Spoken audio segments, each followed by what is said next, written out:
Welcome back to Pokemon episode summaries. Today, I'll be doing episode 231, an exciting adventure. The episode begins with Ash and the gang walking down a path on the way to Mahogany Town, with Ash stating how glad he was to have his new egg, as he waited patiently for it to hatch. It seemed as though Misty was even more impatient waiting for it than Ash, as she admitted that she was practically jumping out of her seat, waiting to see what would hatch from it. Brock then questioned Ash on what he was hoping to hatch from it, as it was a total mystery, and Ash stated that although he hoped that a powerful Pokemon would hatch, he stated that as long as the Pokemon was happy and healthy, he was fine with that. Upon hearing this, Misty comments on how Ash was behaving more like a mother than a trainer, but Ash rebutted that there was plenty of similarities between mothers and trainers, since they both like to take care of their younglings. When Misty kept talking about how excited she was for the egg to hatch, Ash eventually told her to calm down a little bit, as he was getting a little annoyed with her constant ramblings. Speaking of annoying, Team Rocket was spying on Ash and the gang from some bushes, and they immediately became interested in the fact that Ash had a Pokemon egg, especially Meowth, because he assumed that the egg could have some legendary Pokemon in it, like the legendary birds Articuno, Zapdos, and Moltres. However, Jesse and James were more skeptical of this, reminding Meowth that was likely impossible, since a baby usually hatched out of the egg, with James adding that the baby would likely be of such a small size that you could eat it along with ham and potatoes. Apparently, Jesse and James were cannibals because the thought of eating the Pokemon in the egg was enough to make them as interested as Meowth, as they decided to steal the egg. With Jesse being the first one to declare this, being the most intrigued at eating the egg, and James and Meowth cheer in agreement as they prepare to steal it. They were prepared to use a vacuum to try and suck up the egg, but just then, storm clouds began to gather, and lightning struck down, which excited Pikachu, as, it was an electric type, so it loved electricity. However, as for Ash, Misty, and Brock, they were not nearly as excited by the lightning, and were in fact very concerned, as Brock revealed by looking at his guidebook that there was thankfully a Pokemon Center nearby that Ash and the gang could take shelter in, so he suggests that they run there, and they do, at a relatively normal pace, but their pace speeds up as lightning strikes down right near them, exciting Pikachu once again. Ash and the gang sped up some more, as yet another lightning bolt had struck, and unfortunately for Team Rocket, this lightning bolt had struck them while they were still getting their vacuum ready in the bushes, and this lightning unfortunately destroyed their vacuum, rendering them unable to steal the egg, ruining their plan, since their metal vacuum was obviously attracted to the lightning, so that was what caused its destruction. The storm then progresses from just thunder and lightning to pouring rain, right as the gang arrive in the Pokemon Center, where they are immediately greeted by Nurse Joy and her Chansey, as Brock tries to flirt with Nurse Joy as usual, leading Misty to drag him off as usual. Ash and the gang request that Nurse Joy let them stay at the Pokemon Center for the night, and thankfully, Nurse Joy obviously agrees, stating that she had an empty bunk room in the center for situations just like this, leaving Ash and the gang relieved, as they thought that maybe some other trainers would have gotten the idea to come to the Pokemon Center, and therefore, the room would already be taken. But it wasn't, so Ash and the gang instantly decided to go to sleep in the room and try and sleep off the storm, as they turned the lights out. As for Team Rocket, they had recovered from the lightning strike, and were bitchy about their previous plan failing, so they trailed Ash and the gang to the Pokemon Center, and instantly snuck in, waiting by Nurse Joy's counter, undetected for a little bit, until they looked ahead and saw the room that Ash and the gang were staying in, seeing the lights finally go out. So they took their opportunity to somehow stealthily sneak past Nurse Joy, and make their way to just outside of Ash and the gang's room, which was down several hallways, making it even more of a wonder how Team Rocket were able to sneak past Nurse Joy, especially since while they were trying to be quiet, Wobbuffet would forcibly pop out of his Pokeball a lot of the time, and pop up from behind, playfully shouting its name, startling Team Rocket and making them scream, but somehow they weren't detected, even after Jessie had made some even more noise, beating Wobbuffet to the ground in anger, and loudly shushing it, as it kept popping out, despite her constantly recalling it. Regardless of all this, though, they were able to successfully make it to Ash and the gang's room, since they tiptoed most of the way there, so they at least weren't stomping loudly. Anyways, when they made it to Ash and the gang's room, Meowth used his claw to pick the lock, and they entered quietly,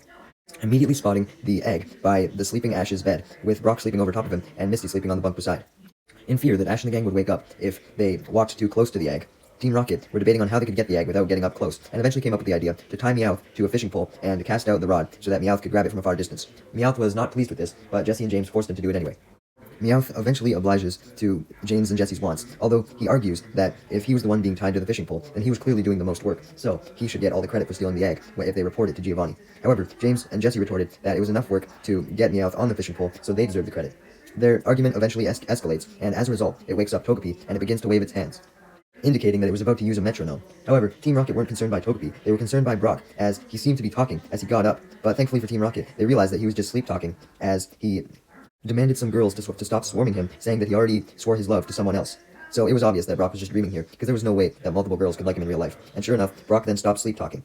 This made Team Rocket focus their attention on the egg again, as opposed to Brock, only to find out, much to their shock, that the egg was gone, as Togepi had used Metronome, which ended up summoning a teleport, which teleported the egg just outside the Pokemon Center, though Team Rocket didn't know this, so they thought the egg just disappeared out of nowhere,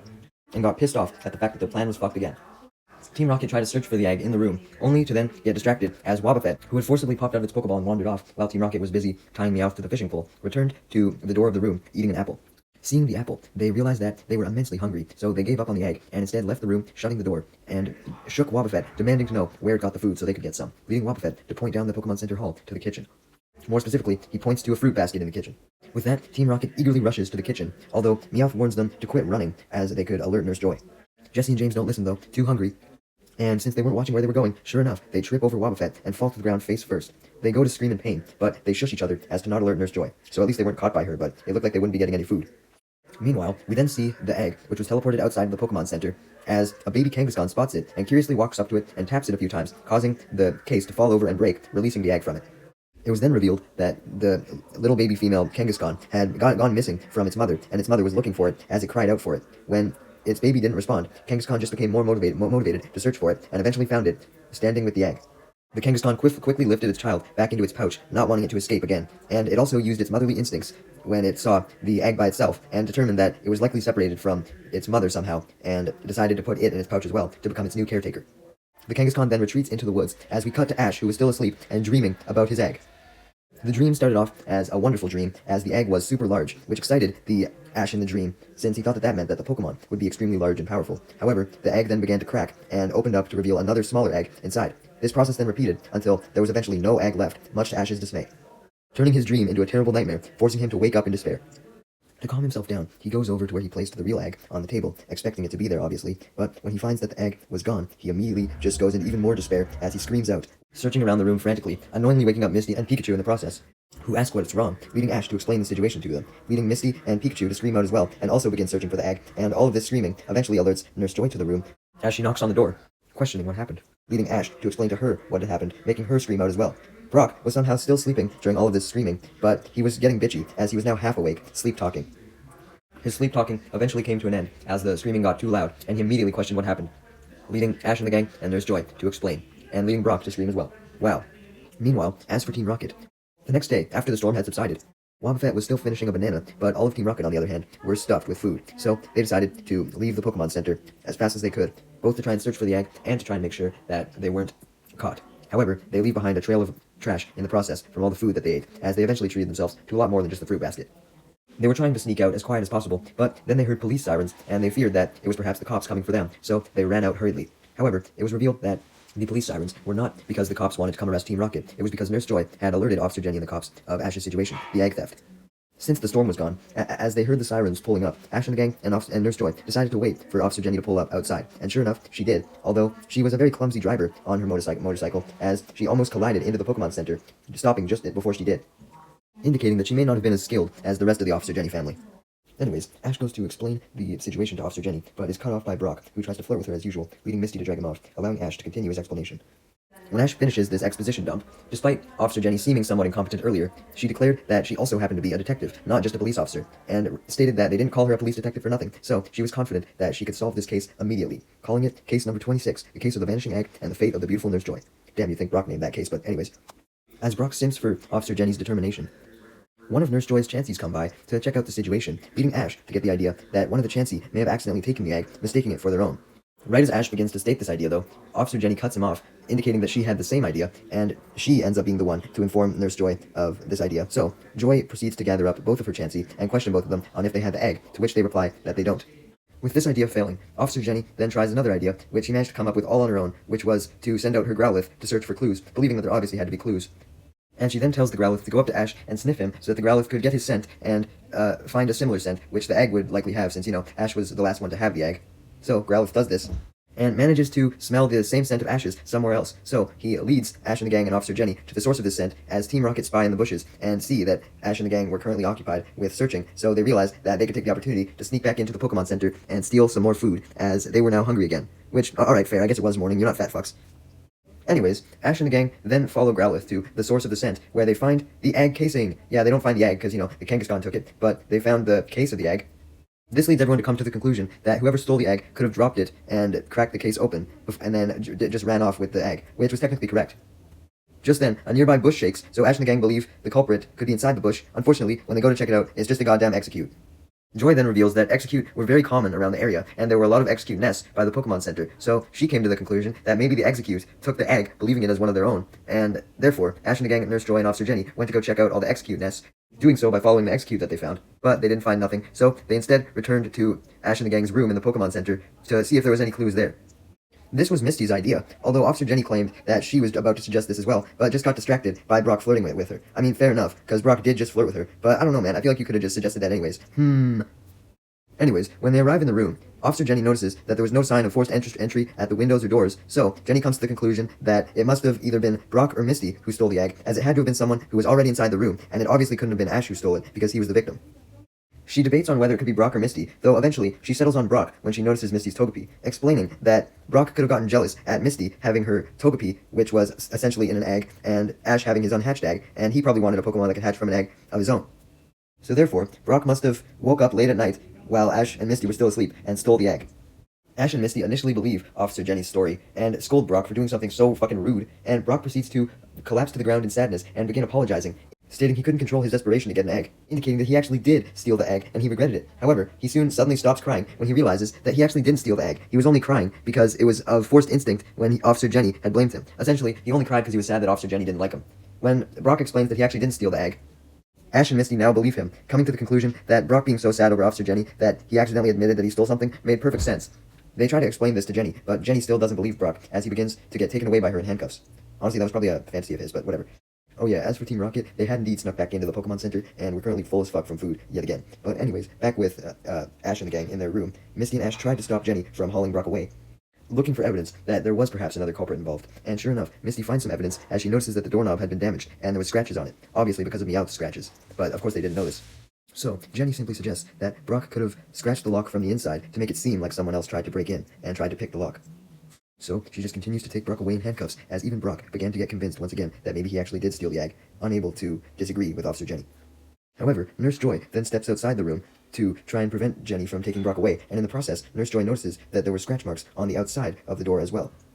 This leads Jenny to apologize to Brock, as she finally realizes that Brock couldn't have been the culprit since he was inside the room the entire time, so there was no way that he could have scratched the lock from the outside, in turn revealing that the culprit had to have come from outside, even though Officer Jenny initially thought otherwise. Brock was relieved that Officer Jenny finally thought that he wasn't a criminal, as now he could rest knowing that he wasn't a criminal as well. Now knowing that the culprit came from the outside, Jenny decides to do a different investigation, using her Jumpluff, which Ash uses his Pokedex on, despite just seeing a Jumpluff like a few episodes ago back at Oak's lab in the video, but whatever. Anyways, this investigation involved her Jumpluff using Spore to sprinkle some pollen on the floor, which reveals all the footprints that were in the room. However, Joy then clarifies that she cleaned the floor thoroughly yesterday, so the only footprints that they would find would be Ash and the gang's, and herself and Officer Jenny's. Jenny reminds her, though, that if the thief did come from outside, then they would have different footprints than all of Ash and the gang's, herself, and Nurse Joy's. So, she proceeds to analyze her own footprints, as well as Ash and the gang's and Nurse Joy's, by comparing the footprints with their shoes. And Officer Jenny ends up finding a pair of footprints that don't match any of their shoes. So, not only did this confirm that there was an outside person in the room, but it also confirmed that there were two outside people in the room. And making these footprints even more suspicious was the fact that they were the ones closest to the desk that the egg was originally placed on. And even more suspicious was that, despite the footprints being the closest to the desk, they weren't extremely close to the desk, and definitely not close enough for the thief to retrieve the egg. So, Officer Jenny came to the conclusion that the thief must have had really long extendo arms, but Ash and the gang proposed a more plausible solution, which was that the thief could have used a Pokemon to help them, which Officer Jenny immediately agreed with, and took credit for the idea herself. Ash specifically suggests that the thief could have used a Pokemon that knew Vine Whip, and had them extend their vines to capture the egg. Misty tried to back up Ash's suggestion by stating that Ash had a Bayleaf, so he knew all about Vine Whip. However, this backfires, as this leads Officer Jenny to accuse Ash of being the one to steal the egg, since he had a Pokemon that could use Vine Whip. Thankfully, though, Officer Jenny quickly drops this, as Ash tries to convince her that he was innocent. Misty jumps in and reminds her that not only would it not make sense for Ash to steal his own egg, but also the footprints of the thief were different than any of theirs. Pikachu then notices that the mysterious footprints belonging to the thief extended out of the room and into the hallway. So, this leads Officer Jenny to use her Jumpluff to use Spore again, which reveals footprints in the hallway. Jenny examines these footprints and comes to the conclusion that they belonged to a Suicune, so therefore the thief must have used a Suicune, but Brock points out that the footprints were too small to be Suicunes. This leads Officer Jenny to instead suggest that the prints belonged to a Wooper, but Brock clarified that the prints were obviously too big to be a Wooper's. Unable to detect who made these footprints, Ash and the gang decide to follow them for more information, and when they follow the trail of footprints, they eventually come across face prints of Team Rocket, because if you remember, Team Rocket had face planted. Ash and the gang already realized that it was Team Rocket by this point, but Brock just added more evidence, reminding everyone that James had a Victory Bell that could have used Vine Whip, not knowing that they used Meowth on a fishing pole. Jenny, ashamed that she had the wrong conclusion this entire time, tries to pretend that she knew it was Team Rocket the entire time, and declares that she knew where they were out of her own tuition as she goes to the kitchen and tries to open the door. Now, she obviously didn't know that Team Rocket was in the kitchen out of pure intuition. She simply followed the footprints that led straight to the kitchen. But anyways, when Ash and the gang get to the kitchen door, Team Rocket had heard the footsteps and immediately panicked. So they began to barricade the kitchen door, so Ash and the gang, Officer Jenny, and Nurse Joy couldn't get in. When Ash and the gang, Jenny, and Nurse Joy arrive at the door, Jenny comes to the conclusion that the door must have been locked when it wouldn't open, but Nurse Joy clarifies that the kitchen door didn't have a lock. This leads Ash and the gang to tackle the door down, which Team Rocket weren't able to stop with their hands barricading it, since they were so tired out from just waking up and eating all that food. So as a result, the door gets kicked down, and Team Rocket fall down, although they're able to get back up and run away, jumping through the window, with Ash and the gang eventually following them out the window, but Team Rocket were too fast, and Ash and the gang eventually lost track of them. Ironically, though, footprints prove to be Team Rocket's downfall yet again, as Ash and the gang then spot Team Rocket's footprints in the road and proceed to follow them, getting back on track. Although, Ash and the gang are then stopped by a Kangaskhan, and Brock immediately spots Ash's egg inside the Kangaskhan's pouch and alerts everyone about this, because this was the same Kangaskhan from earlier that had taken the egg, which I'm sure you've gathered by now. Ash tries to convince the Kangaskhan that the egg was his, but the Kangaskhan obviously didn't believe him at first, so the Kangaskhan proceeds to sniff Ash and then sniff the egg and realize that they had the same scent, so the Kangaskhan gives in, giving Ash his egg back happily, not wanting to separate it from its true owner. Ash thanks the Kangaskhan, but Misty questions how the Kangaskhan got the egg in the first place if Team Rocket were the ones who took it, leading Officer Jenny to state her assumption, claiming that she knew it for a fact, that Team Rocket must have been challenged to a battle by the Kangaskhan, and the Kangaskhan easily beat their asses and stole the egg. Also adding that the Kangaskhan must have realized that the egg didn't belong to Team Rocket when they saw them hurriedly running away with it, so that's why it decided to fight, wanting to save the egg. Of course, though, this was just completely bullshit. Brock begins tearing up, believing Officer Jenny's story to be entirely true, though, as he thanks the Kangaskhan along with Ash and Misty for fighting off Team Rocket, although Kangaskhan's confused, because it obviously didn't do this. Just then, Team Rocket was revealed to have been eavesdropping on this whole scene, and they came in their Meowth balloon, determined to actually steal the egg for real, now that Ash and the gang had retrieved it, and they do so by launching down a robot arm from their Meowth balloon and grabbing the egg. Doing their motto as they try to fly away in their Meowth balloon. Jessie then sends out her Arbok to try and keep Ash and the gang from following them, and James sends out his Victory Bell to do the same, although Victory Bell just eats James as usual, but this time it doesn't let up, meaning that Arbok was on its own for the entire battle. Arbok didn't care about this, though, and went in to go for a bite attack on Ash and the gang. However, Kangaskhan steps in to save Ash and the gang, using a Dizzy Punch to confuse Arbok and send it flying back into the Meowth balloon. With Team Rocket now defenseless, Jenny takes the opportunity to send out her Growlithe and has it use Flamethrower on the metal hand, which destroys it, causing it to drop the egg. Ash panics, as that meant the egg would crack if it fell on the ground, so he quickly dives down and catches the egg before it cracks, and orders Pikachu to use Thunderbolt, which sends Team Rocket blasting off. With Team Rocket gone, Jenny remarks how they couldn't have done it without the Kangaskhan and its Dizzy Punch, and gives Kangaskhan a salute of thanks. After saying goodbye to the Kangaskhan, Ash and the gang, Nurse Joy, and Officer Jenny then return to the Pokémon Center, where Officer Jenny admits that despite her being a great detective, this egg case was extremely difficult and had a lot of twists, leading Misty to reply that the case probably wouldn't have been as difficult if Officer Jenny wasn't there, as she just kept getting things wrong. Jenny tries to deny this, but she can't. Brock tries to comfort Officer Jenny by flirting with her, stating that she could probably solve the case of the lovesick breeder, though Misty comments that Brock was obviously just referring to himself and drags him off before Brock could do any more bad flirting, apologizing to Officer Jenny for Brock's flirting. Ash and the gang then say goodbye to Nurse Joy and Officer Jenny, as Ash thanks them for all their help, and Nurse Joy wishes Ash all the best with his egg, hoping that it hatched into something cool. As Ash and the gang were walking on their way to Mahogany Town, Brock and Misty were hoping that it would hatch into something cool too, with Brock commenting that it could be a fighting type since it was a tough egg, overcoming Team Rocket's scheme and not breaking when it fell. Misty, however, thought it could be a psychic type. Ash, on the other hand, assured Brock and Misty that it didn't matter what type it was, he just wanted the Pokemon to be happy and healthy, and he would make sure it was when it hatched. Yay!